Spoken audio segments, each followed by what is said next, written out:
Hello, this is Deborah Flanagan, and I am going to be reading Parsha Noach, and that is Genesis 6:9 through 11:32. And this is the Tree of Life version, TLV. Parsha Noach. These are the genealogies of Noah. Noah was a righteous man.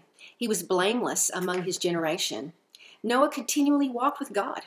Noah fathered 3 sons, Shem, Ham, and Japheth. Now the earth was ruined before God, and the earth was filled with violence. God saw the earth, and behold, it was ruined, because all flesh had corrupted their way upon the earth. Then God said to Noah, "The end of all flesh is coming before me, for the earth is filled with violence because of them. Behold, I'm about to bring ruin upon them, along with the land. Make for yourself an ark of gopher wood. You shall make the ark with compartments and smear pitch on it, both inside and out.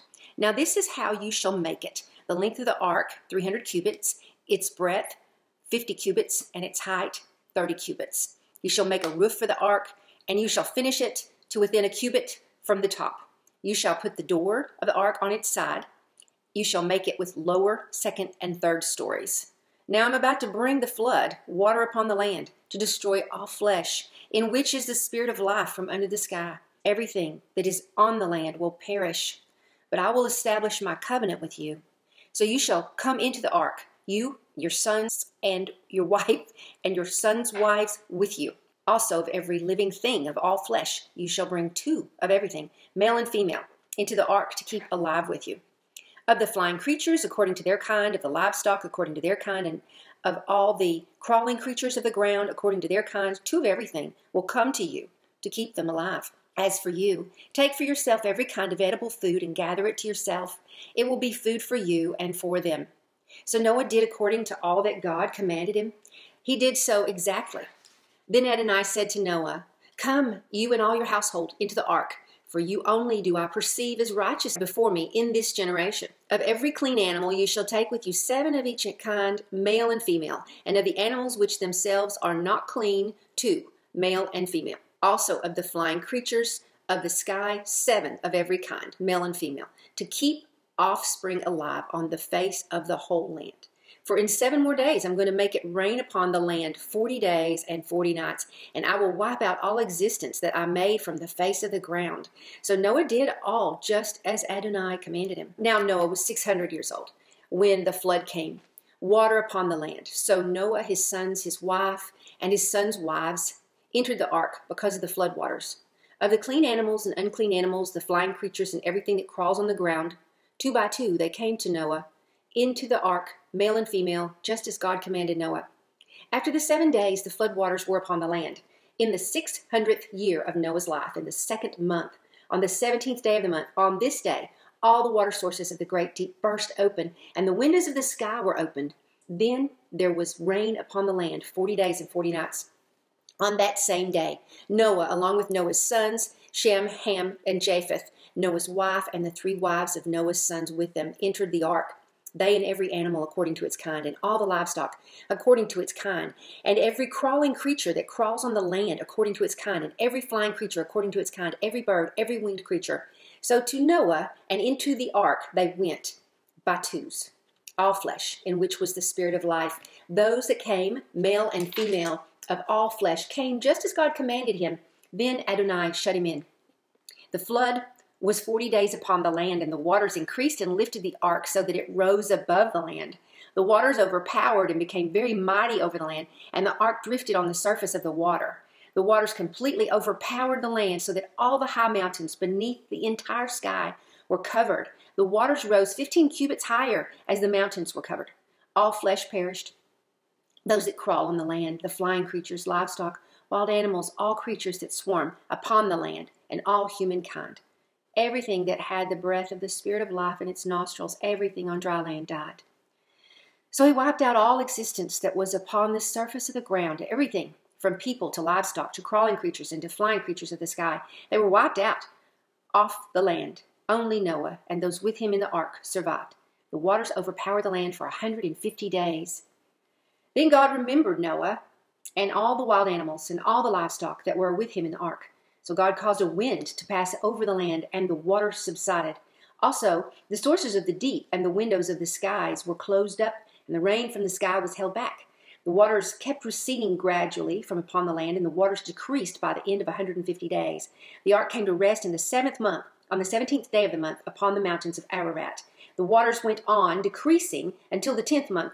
In the 10th month, on the 1st day of the month, the tops of the mountains appeared. It was at the end of 40 days that Noah opened the window of the ark that he had made. Then he sent out a raven, and it kept going back and forth until the waters were drying up from the land. Then he sent out a dove to see whether the waters had receded from the surface of the ground, but the dove did not find a resting place for the sole of her foot. She returned to him in the ark because water covered the surface of the whole land. He stretched out his hand, and he took her and brought her to him into the ark. So he waited yet another 7 days, and again he sent the dove out from the ark. The dove came to him at evening, and surprisingly, a freshly plucked olive leaf was in its mouth. So Noah knew that the waters had receded from the land. After he waited 7 more days, he sent out the dove again, but she did not return to him again. It was in his 601st year, in the 1st month, on the 1st day of the month, that the waters had dried up from the land. Then Noah removed the cover of the ark, and he looked, and behold, the surface of the ground had dried up. By the 2nd month, on the 27th day of the month, the land was dry. Then God spoke to Noah, saying, "Come out of the ark, you and your wife, your sons and your sons' wives with you, every animal that is with you of all flesh, including of the flying creatures, livestock, and every crawling creature that crawls on the land, bring out with you, and let them swarm in the land, and be fruitful, and multiply upon the land." So Noah came out with his sons, his wife, and his sons' wives. Every animal, every crawling creature, every flying creature, everything that crawls upon the land came out from the ark in their families. Then Noah built an altar to Adonai, and he took of every clean domestic animal and of every clean flying creature, and he offered burnt offerings on the altar. When Adonai smelled the soothing aroma, Adonai said in his heart, "I will never again curse the ground on account of man, even though the inclination of the heart of humankind is evil from youth. Nor will I ever again smite all living creatures as I have done, while all the days of the land remain. Seed time and harvest, cold and heat, summer and winter, day and night will not cease." God blessed Noah and his sons, and he said to them, "Be fruitful and multiply, and fill the land. The fear and terror of you will be on every wild animal, and on every flying creature of the sky, with everything that crawls on the ground, and with all the fish of the sea. Into your hand they are given. Every crawling thing that is alive will be food for you, as are the green plants. I have now given you everything. Only flesh with its life, that is, its blood, you must not eat. Surely your lifeblood will I avenge. From every animal and from every person will I avenge it. From every person's brother will I avenge that person's life. The one who sheds human blood by a human will his blood be shed. For in God's image he made humanity. But as for you, be fruitful and multiply, flourish in the land and multiply in it." Then God said to Noah and to his sons with him, saying, "Now behold, I am about to establish my covenant with you and with your seed after you, and with every living creature that is with you, including the flying creatures, the livestock, and every wild animal with you, all that is coming out of the ark, every animal of the earth, I will confirm my covenant with you. Never again will all flesh be cut off by the waters of the flood, and never again will there be a flood to ruin the land." Then God said, "This is the sign of the covenant that I am making between me and you, and every living creature that is with you for all future generations. My rainbow do I place in the cloud, and it will be a sign of the covenant between me and the land. Whenever I bring clouds over the land, and the rainbow appears in the clouds, I will remember my covenant that is between me and you and every living creature of all flesh. Never again will the waters become a flood to destroy all flesh. When the rainbow is in the cloud, I will look at it to remember the perpetual covenant between God and every living creature of all flesh that is on the land." Then God said to Noah, "This is the sign of the covenant that I have confirmed between me and all flesh that is on the land." Noah's sons who came out of the ark were Shem, Ham, and Japheth, and Ham was the father of Canaan. These three were Noah's sons, and from these the whole earth dispersed. Then Noah, a man of the soil, was first to plant a vineyard. He drank some of the wine, got drunk, and was uncovered in his tent. Then Ham, Canaan's father, saw his father's private parts and told his 2 brothers outside. So Shem and Japheth took the cloak and laid it over both their shoulders and walked backwards, and with it covered their father's private parts. but their faces were turned away, so they did not see their father's private parts. When Noah woke up from his wine, he learned what his youngest son had done to him. So he said, "Cursed is Canaan, the lowest slave will he be to his brothers." He also said, "Blessed be Adonai, God of Shem, and let Canaan be his servant.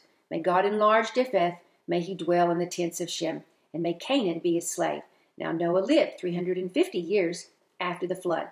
So all Noah's days were 950 years. Then he died. And these are the genealogical records of Noah's son, Shem, Ham, and Japheth. Sons were born to them after the flood. Japheth's sons were Gomer, Magog, Madai, Javan, Tubal, Meshech, and Tiras. Gomer's sons were Ashkenaz, Riphath, and Togarmah. Javan's sons were Elisha and Tarshish, Kittites, and Dodanites. From these the coastlands of the nations spread out in their lands, each one according to his language, according to their families, into their nations. Ham's sons were Cush, Mizraim, Put, and Canaan. Cush's sons were Seba, Havilah, Sabta, Ramah, and Sabteka. And Ramah's sons were Sheba and Dedan.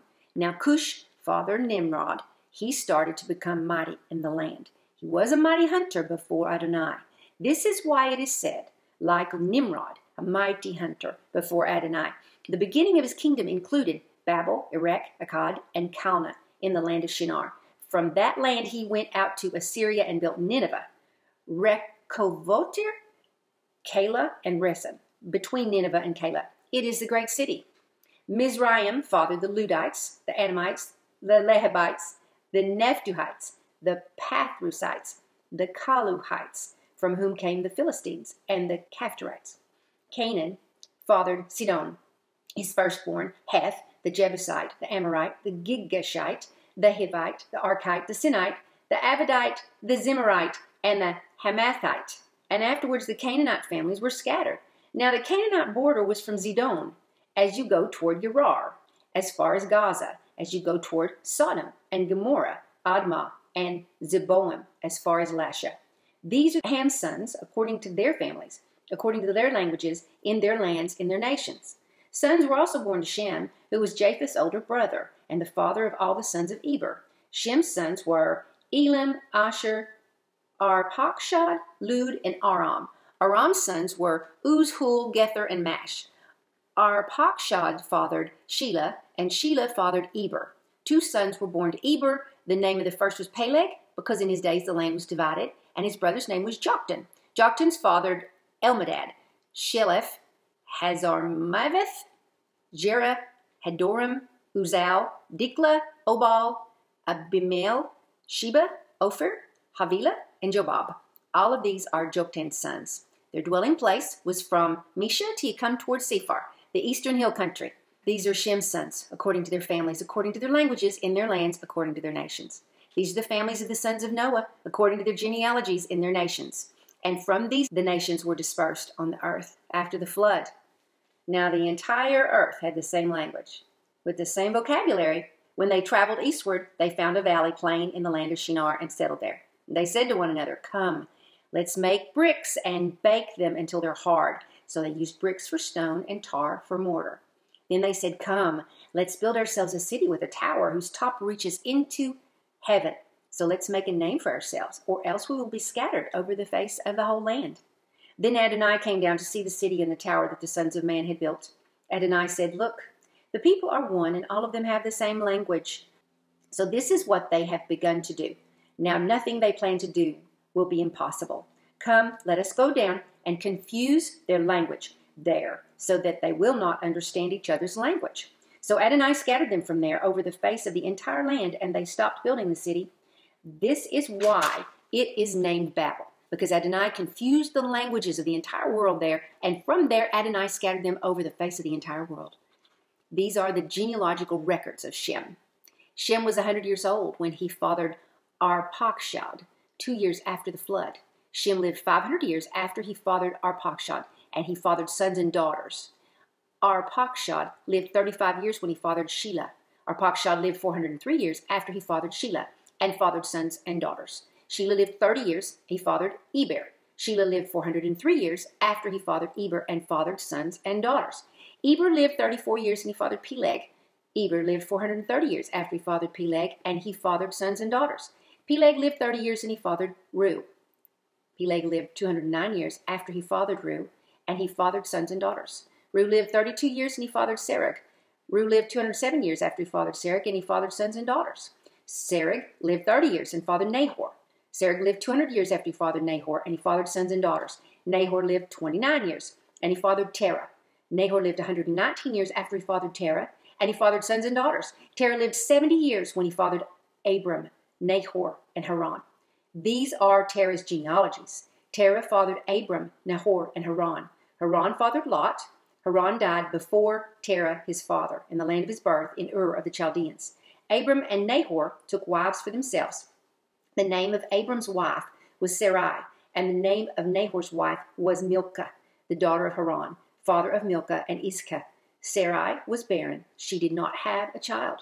Terah took Abram his son, and Lot, Haran's son, his grandson, and Sarai, his daughter-in-law, his son Abram's wife, and he took them out of Ur of the Chaldeans to go to the land of Canaan. But when they came to Haran, they settled there. Terah's days were 205 years, and Terah died in Haran. That was Parsha Noah.